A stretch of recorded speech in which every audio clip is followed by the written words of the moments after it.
ఈరోజైతే మా ఇంట్లో ఇదండి ఇది చికెను ఉల్లగడ్డ అంతా పచ్చిదేను పై చెక్క అంతా తీసేసి తర్వాత అయితే ఇలా సన్నగా ముక్కలుగా కలుసుకొని ఇలా వేసుకున్నాను. ఆయిల్ వేసేసుకున్నాను, ఉప్పు పసుపు వేసేసి చూడండి ఇలాగ బాగా మగ్గించుకోవాలి. మగ్గించుకున్న తర్వాత మసాలా అయితే మళ్ళీ వేసుకున్నాము. చూడండి ఇలా వేయించుకున్నామంటే కూర మంచి టేస్ట్ అయితే వస్తుంది, చాలా బాగుంటుంది. ఒక తడవ చికెను ఉల్లగడ్డ రెండు వేసేసుకొని కూర అయితే చేసుకొని తినండి, చాలా బాగుంటుంది. చూడండి ఎలా వేసేసాను, కొంచెం బాగా మగ్గాలి. ఇప్పుడైతే ఈ మసాలా అంతా కూడా మిక్సీ పెట్టేసుకున్నాము.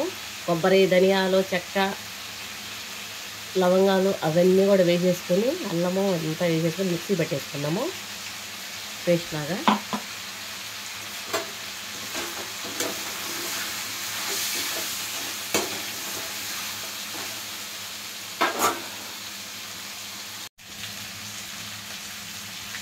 ముందే ఇలాగైతే బాగా వేగిపోయింది.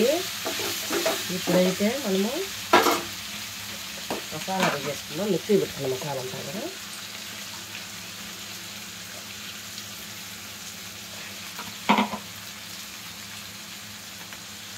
మిక్సీ జార్ అంతా నుండి కూడా తీసేసుకుంటున్నాము.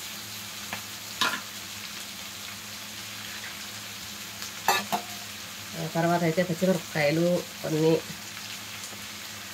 టమాటా వస్తాయి.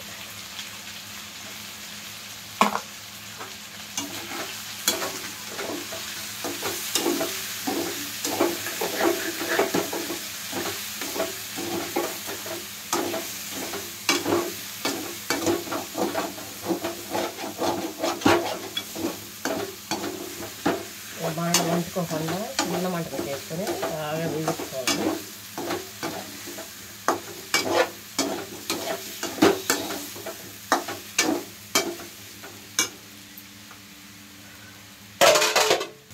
కొంచెం సాల్ట్, ఉప్పు కూడా కొంచెం వేసేసుకుంటాం.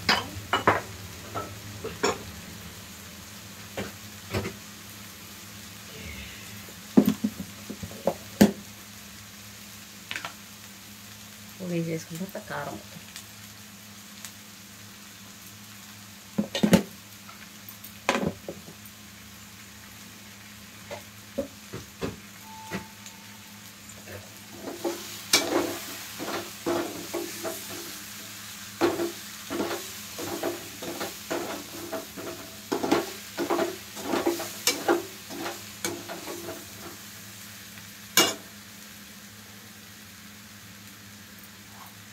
ఇప్పుడైతే వాటర్ వేసేసుకున్నాం కొన్ని.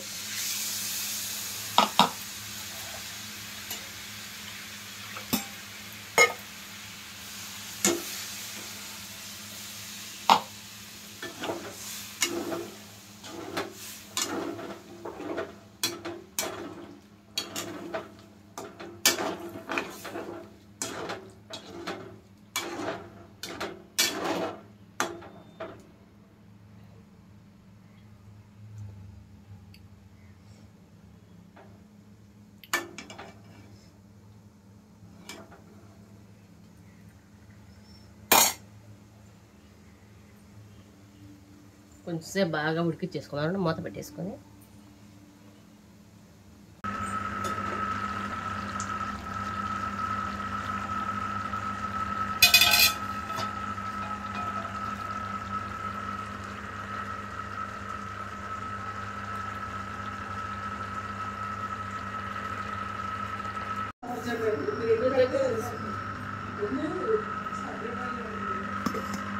దగ్గర